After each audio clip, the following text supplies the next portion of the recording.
Welcome to the Candle Business Coach Podcast, a show about the craft of candle making and small business. I'm your host, Kirsty Allen, and I'm a candle maker, mum of three, and kindness advocator. Join me as I dive into all things candles and small business and deliver advice and tips to you in episodes every Tuesday and Friday. Are you on the list to get my daily motivation emails? Every day I'll send you a message that is designed to help keep you focused on taking action toward your goals. Sign up using the link in the show notes. This episode is brought to you by my free ebook, the Candle Business Marketing Kickstarter Kit. Inside this free ebook, you'll learn to identify your blocks of time to dedicate to your candle business. Plus, there are several tips and tricks for re-engaging past customers and attracting new customers into your business so you can grow your business and reach your goals. Check out the link in the show notes for your copy.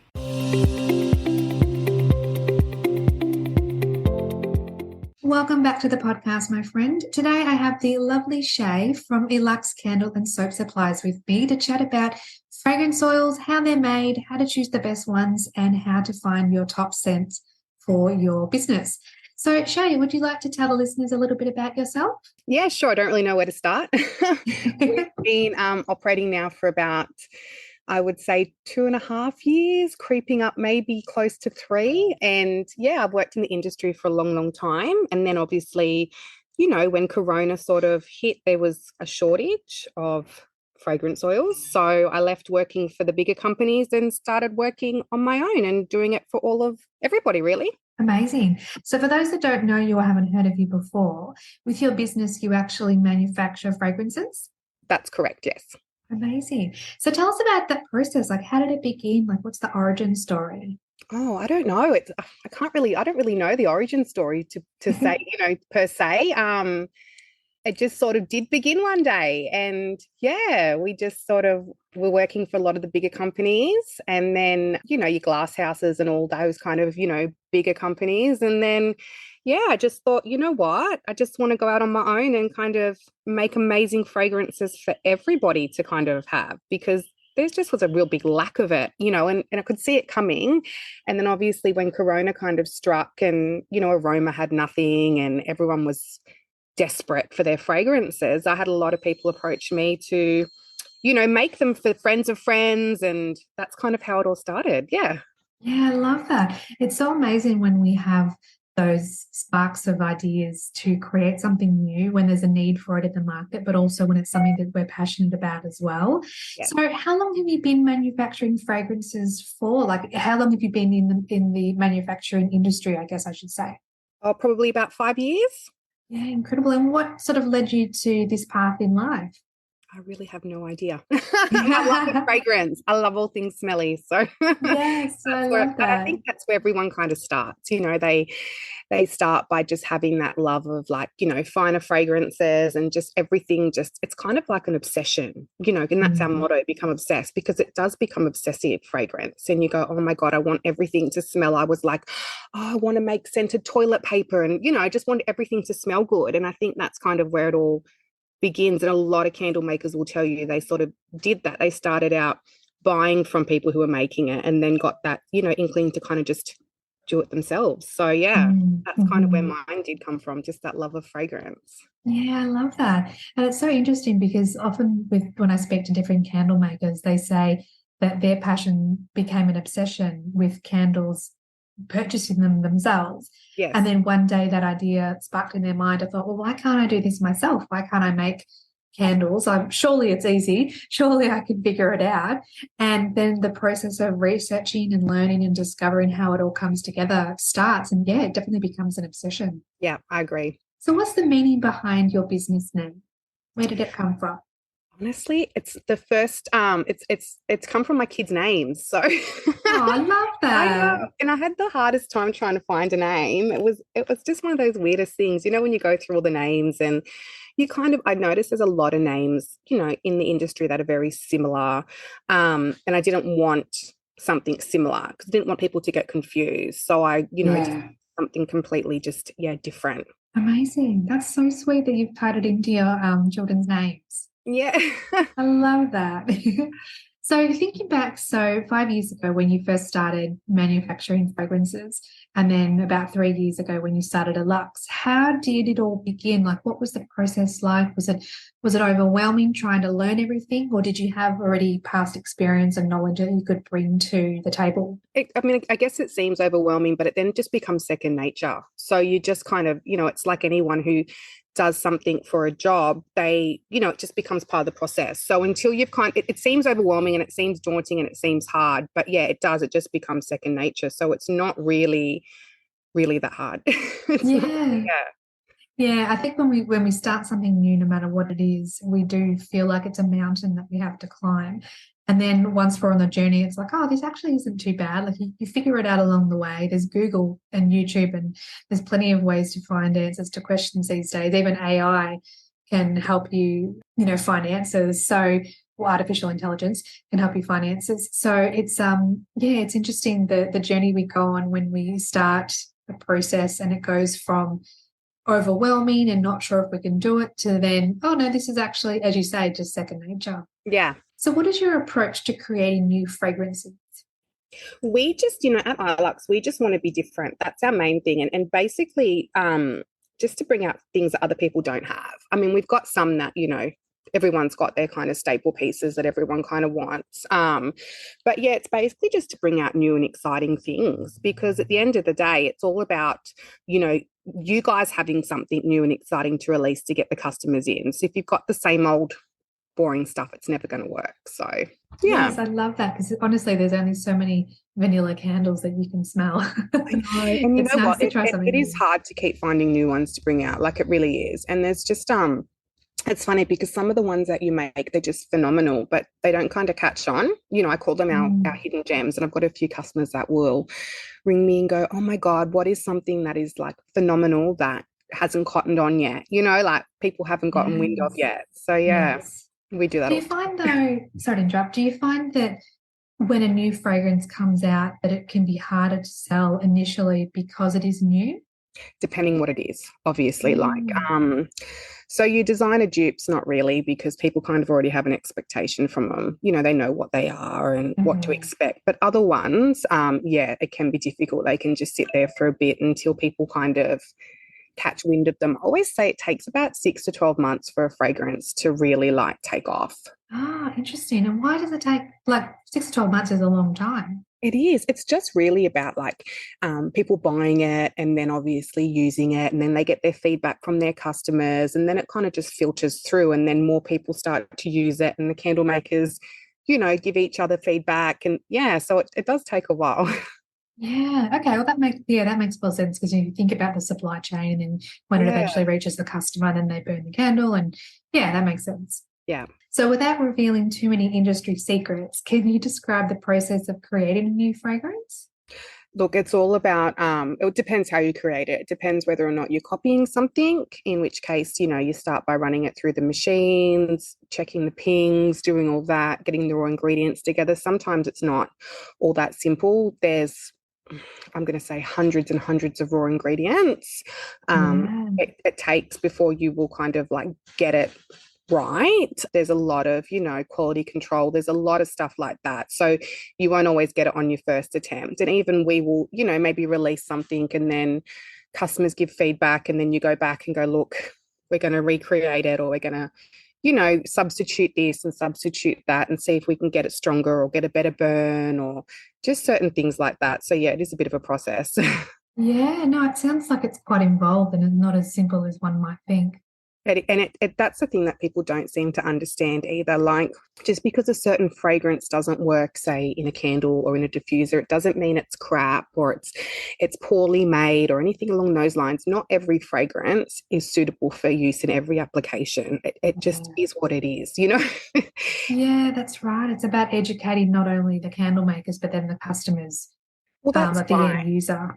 And that's why testing is important, because I know a lot of other suppliers also do. We cater to soapers as well. So something that might work fantastic in a soap doesn't necessarily work so great in a candle. But, it all goes on wick as well, and percentage and wax that you're using. Everything plays a huge factor in it and a huge role. And that's why testing is super, super important, because you know, it's not foolproof. Like, it's just not stick fragrance in and away you go. There's a lot of aspects involved in it. Yes, that's right. And so many people want to skip past the testing phase because they think, oh, well, if it's a fragrance, then it should just work because that's what it's designed for. But Yeah, I as you think, say, yeah. there's so much more involved. There is. And I think as well, like I think a lot of people just don't really know about the testing phase. They just don't really understand that, you know, the extensivity of it, that, you know, you don't just stick 10% in a candle and it's going to come out the wick. Wax melts, they're foolproof. You know, that's fine. You're going to get a smell from them. Put whatever you want in it, it's fine. But a candle, it's got to come out the wick. So it's got to, you know, it's got to travel that way. So, like, for example, vanilla caramel, 6-7%. I wouldn't put any more than that in. It's just not going to come out the wick. You're going to get a great cold throw, but you're not going to get anything from a hot throw. Interesting that that's the case, because people often think that, or at least what I've found with different conversations I've had with different candle makers, is that across the board you can have the same percentage for every fragrance. So if you say choose 8%, then people think that you can do 8% for every fragrance, for every candle, for every reed diffuser, every product. But it's not the case, because different fragrances have different strengths, and you need to be able to do that testing to see which will give you the best result. That's right. And they're all different densities too. So, you know, 10 mils of one fragrance is not going to weigh the same as 10 mils of another fragrance. So that's the thing. They're all different densities and thicknesses. So when you're thinking about the science behind it, and it's got to come up the wick, you know, it just same with, it's got to travel up the reeds, it's got to, you know, expel somehow, then you kind of understand it if you break it down and think about it like that. That's incredible. And it's something that, yeah, my mind's blown, because I hadn't realized. I mean, I know how important, you know, knowing how candles work and how to actually make them. But when you deep dive into the fragrance side, it's a whole new world, and it's a whole new obsession that you obviously have, which is amazing. Yeah. So what type of ingredients do you use in your fragrances? I know you mentioned that there are hundreds, but what are sort of like the common ones that are in most fragrances? So you need to start with, obviously, your solvents. So that's the base that it sits on. So different solvents, you know, have different things. So a perfume oil will have different solvent to a fragrance oil. You know, personal care products have different solvents to candle making products. So you start with the solvent, which is like your DPG or your benzo, and then you build it from there using raw ingredients. So some essential oils, but mainly it's synthetic compounds. And then you build it from there. It's hard to explain unless showing someone, yeah. Yes, because this is not a visual platform. This is just audio. So trying to understand. But just for my own curiosity, so you have your solvent, you have your essential oil or your synthetic oil. Is it literally blending the two together, and then that's what produces the fragrance oil? Yeah, I guess so. Yeah, you could probably put it like that. Yeah. Yeah. It's more just because I'm trying to understand how it all works as well, because I find it just so fascinating that one aspect of making a candle, so like, you know, wax, the fragrance oil, or the wick, for example, each of those have their own process. So to learn a little bit more about the fragrance side of making candles and wax melts and diffusers, etc., I find quite fascinating. Yeah. So how do you ensure the quality and consistency of your fragrances? We do quality control. So, you know, it's numerous people checking things off, you know, checking it over. Color, consistency, smell. Yeah, there's just a quality control checklist that you have to go through. So the thing with fragrance oils people don't understand is the smell will change over time. It's like, the only way to kind of put it is like alcohol. You know, it ages and it does change. And that's kind of what a fragrance oil will do. So if you get a really, really fresh batch of fragrance oil to the nose when you're smelling it, it's probably going to smell different to something you've had sitting on your shelf for 6 to 12 months. It will still smell the same in the final product, but it does smell slightly different when you when it's a fresh batch. Oh, okay. So when it's freshly made, or if it's been sitting in the bottle, that will have a different scent. But then when it's actually burning, it'll be consistent.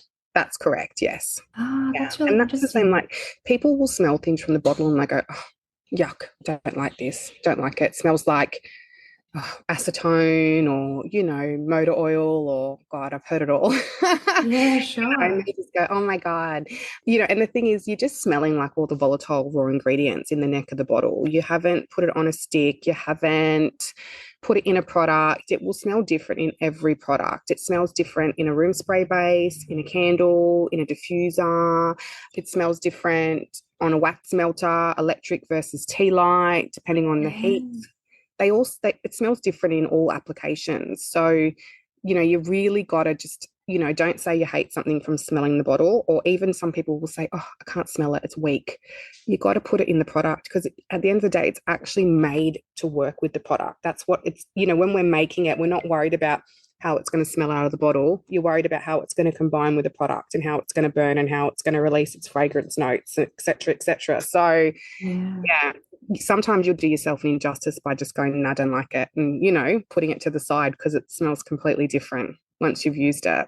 Yeah. And then could you say that the flip side is applicable too, in that if you smell a fragrance from the bottle and you really like it and then create a candle from it, you might not like the candle? Yeah, definitely. Yeah. Yeah, So it's important, as you say, to do your testing to see what the end result actually smells like. definitely. And definitely, like I said, in different aspects, they smell different. Like, for example, like one of our bestsellers, strawberry and cream chop chop. That's one of our bestsellers. It's beautiful in the bottle. It's beautiful in, every application, except I do not like it in hairspray base. It stinks. It smells horrid. Wow. Yeah, There you because it's go. mixed with the base, whatever's in the base, and it's just kind of reacted. And I think it smells terrible. But that's just my personal preference. Obviously, scent is very individual, but that's just a perfect example of not everything works in everything and works well. Yes, yes. And I know with many of the listeners of this podcast, they start off with making candles and reed diffusers and melts, etc., and then branch out to making soaps or Yes, other skincare products. So it's important to know how each of the ingredients impact the final product result. yes, that's correct. Yeah.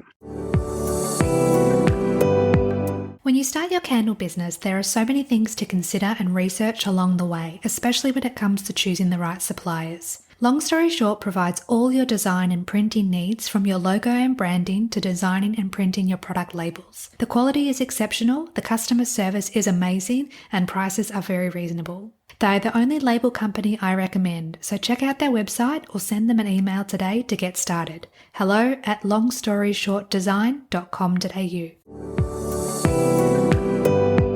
So how do you stay up to date with emerging fragrance trends? I guess it's just something that if that makes sense. Like, when you love fragrance, you just know what's coming out and what's hot and what's not. And, you go to the shops and you can't help but stop and smell it. You know what I mean? The newest thing that's Yeah. come out from Ariana or, Dior. And you just do. I don't know. You just do. Yeah, it just becomes part of your life in process, in that you are constantly on the lookout for it, and it just becomes something that you're Yeah. more aware of.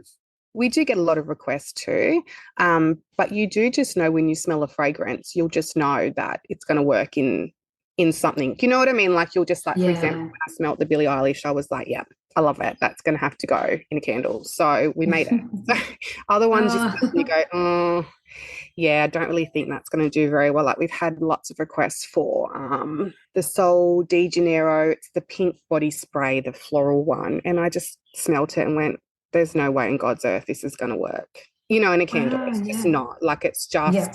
it's just not strong enough. It's just not going to have any throw. It's just not going to have any substance to it. So I just went, nah. I've had so many requests for it, but I thought, there's no point. It's just not going to work. Yeah. Yeah. Yeah, exactly. And what's important for you as a business owner is also to have that quality of performance of your fragrances as well. So if you know something's not going to work, there's no point going down that path and trying to create something to make it work if you know from your experience and knowledge that it's just not going to happen. Yeah. And look, I think scent is so individual. Like, some things that people, like our bestsellers, for example, I'll have the odd person say, I can't get it to work. I can't smell anything. I can't, I just can't get it to work. So Mhm.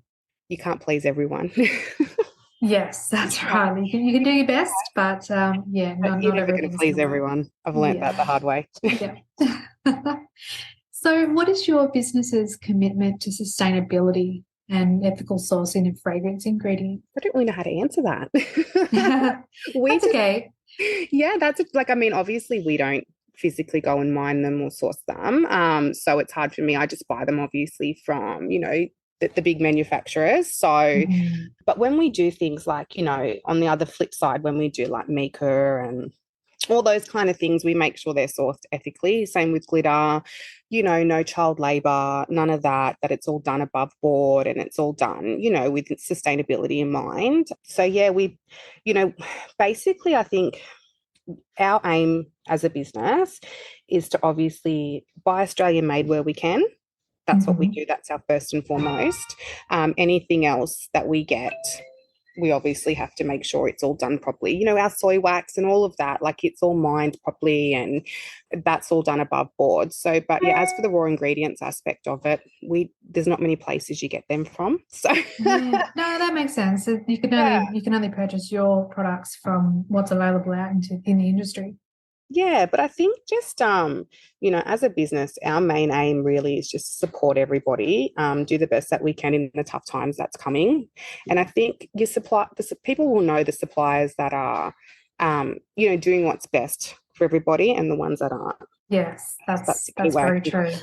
Yeah, like the ones that are looking after them and the ones that aren't. So like same with our soy wax, we manufacture all our wax. Everyone goes, how is it so cheap? But the thing is, we don't have any middlemen. We manufacture it ourselves. So comes straight from the manufacturing plant to us, whereas other suppliers have like golden wax and whatnot. So golden wax, get it from the manufacturer. They put their markup on it. They then sell it to the supplier who puts their markup on it, and it's like a rolling effect. So we've just committed to keeping, our prices as low as we physically can with everything across the board but just not compromising on quality. Yes, exactly. And that's so important to have that as a marker in your business that it's important for you, for your customers as well. Yeah, well, I mean, that's the thing. You can make fragrance oil cheaper, but it's just not going to perform the same. So there's no point, and that's the thing, like you'll get in this industry, like a lot of people will compare suppliers because we've got the same name fragrance oil, but 9 times out of 10, they're not going to be the same fragrance oils. Do you know what I mean? Like they might have the same name, but they're not going to smell the same, which I think a lot of people learnt the hard way during the shortage during Corona. A lot of people learnt that, and that's the thing. We were getting a lot of requests to make aroma fragrances, but we're not aroma. So unless we actually physically copy it, which we weren't doing, we can only make our version, our interpretation of it. So I think that was kind of the sore point for a lot of businesses. They were trying to get, their same fragrances from other people and they just couldn't do it because we just weren't making, we weren't reselling their fragrances and we weren't copying them. So I think a lot of people kind of learnt that during Corona, that the same name doesn't necessarily mean the same fragrance. Yes, that's right. It doesn't mean the same raw ingredients either. So one business might have it $10 cheaper than another business. It doesn't mean anything. Do you know what I mean? Like, yeah, it depends where they source their raw ingredients, how they make it, how they manufacture it. So yeah. There's a lot of different aspects that are at play. Yeah. Interesting. I just find this just so fascinating to hear more in-depth information and knowledge about how the fragrances actually come to be in the bottle for us as candle makers. Yeah, I think a lot of people kind of forget that aspect of it, like of the behind the scenes, I guess, from a supplier's point of view.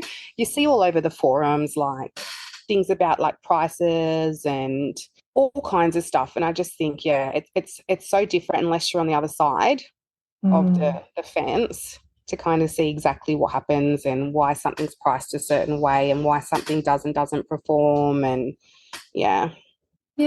So for us candle makers, how important is it to choose the best fragrance oils that we can purchase? Well, I mean, that just basically comes down to testing because, again, it's such a personal thing. So, I mean, every supplier has different fragrances. So my advice would be to everyone to test, if you really want to do it properly and say you want to stock, I don't know, champagne and strawberries, because everyone bloody has that. Yes. My advice would be to literally buy champagne and strawberries from every single supplier and test it. Yes. Test it in Yeah. your jar with your wax that you want to work with, because every fragrance works differently in different waxes. So my first thing is pick your wax, pick your jars, then start with your fragrances. And if you want to do it properly and you want to make sure you've got the best, then test every single supplier's fragrance in that same fragrance. So how would that work from a cost perspective? I know that many candle makers are, they're not flush with funds. So how would you suggest they do that if they want to have maybe 5 or 10 products in their product range?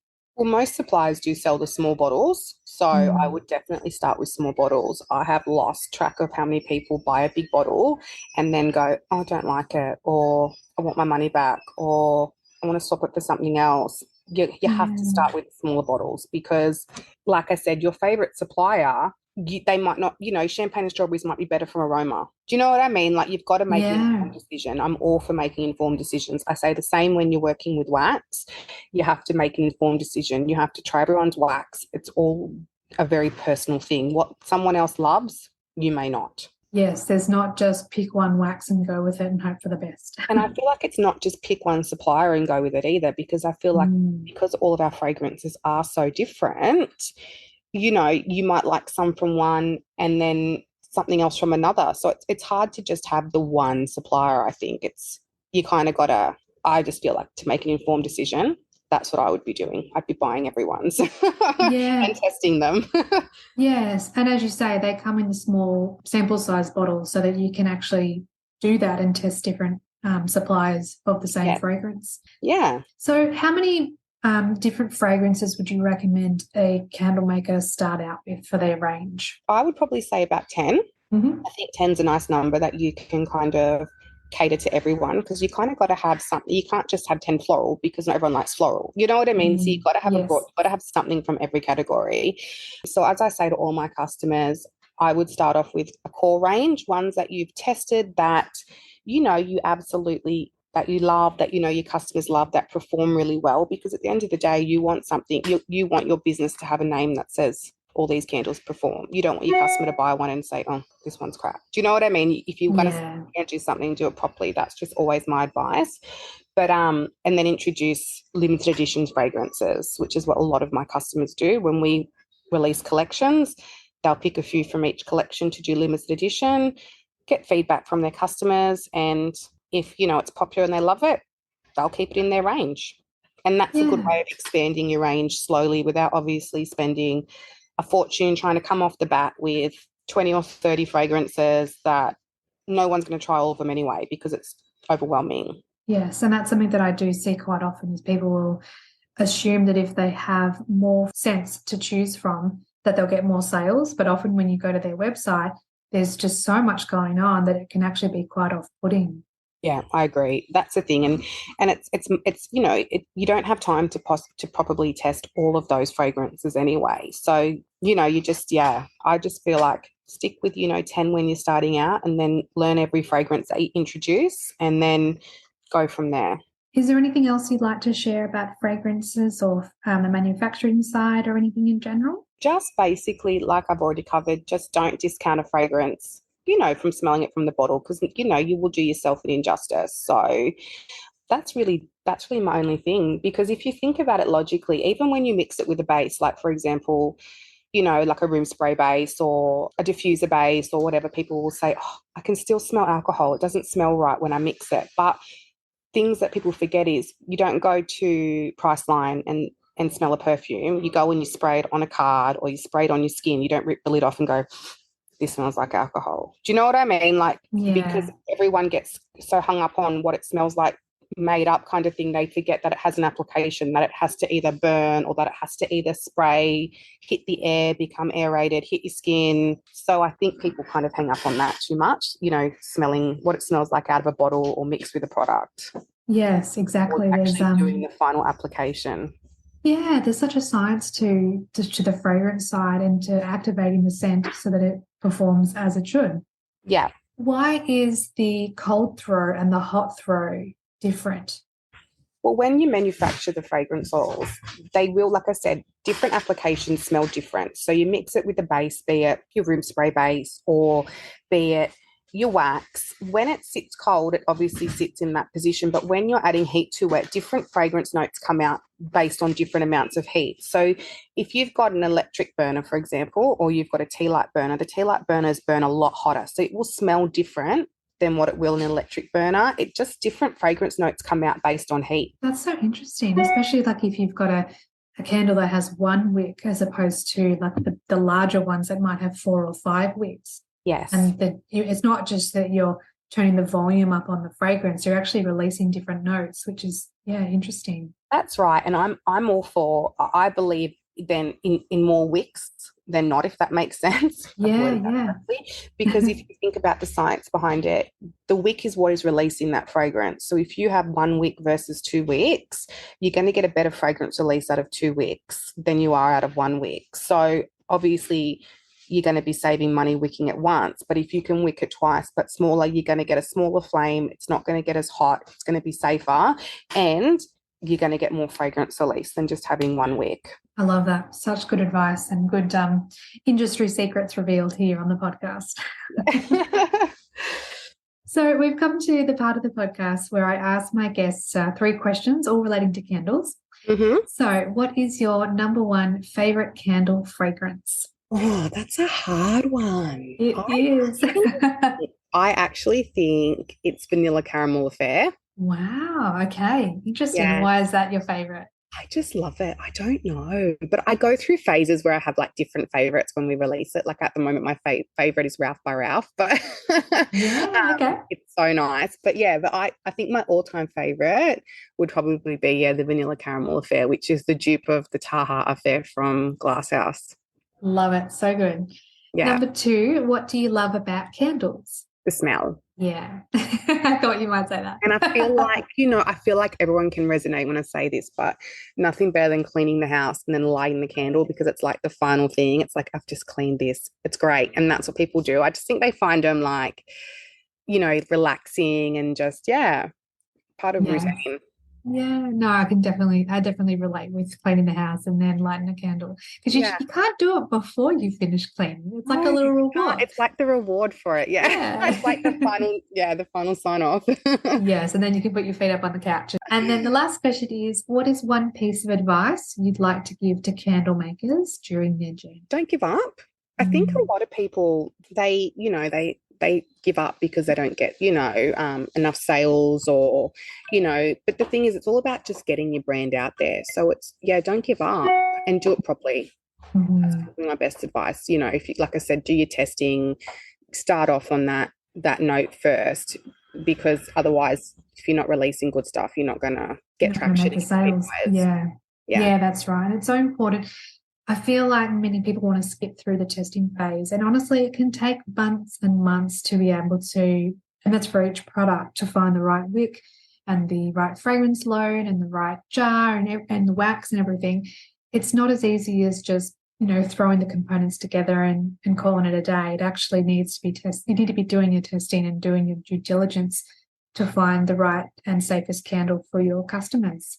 I agree. And I think a lot of people get very overwhelmed with the process. Like, we get lots of customers that come in here and get overwhelmed. And, my advice to them is just keep doing it, because every mistake that you make, you'll learn from it. And I said, sometimes it takes you actually physically doing it and the wick not burning, the full melt pool and all that, for you to just be like, I get it, you hear all these things from people and all this stuff, but I really feel like everyone on the forum's an expert until they're not. And I think that the best advice is just to do your own process and then learn from your mistakes.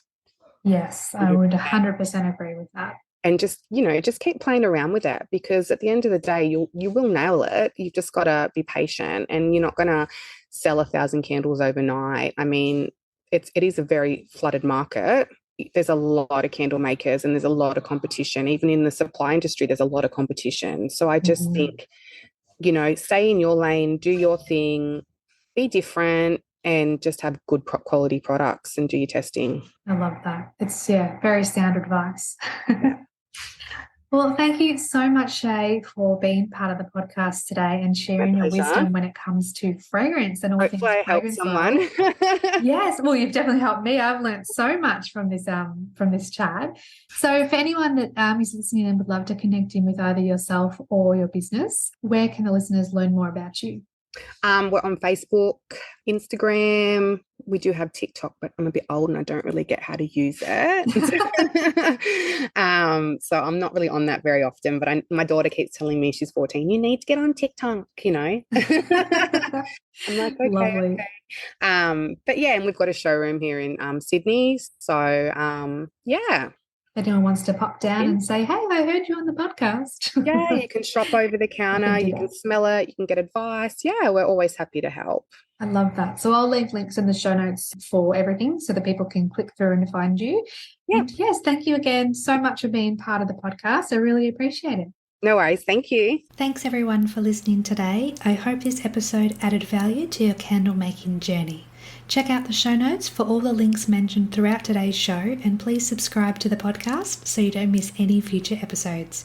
Thanks again for listening. Have a beautiful day.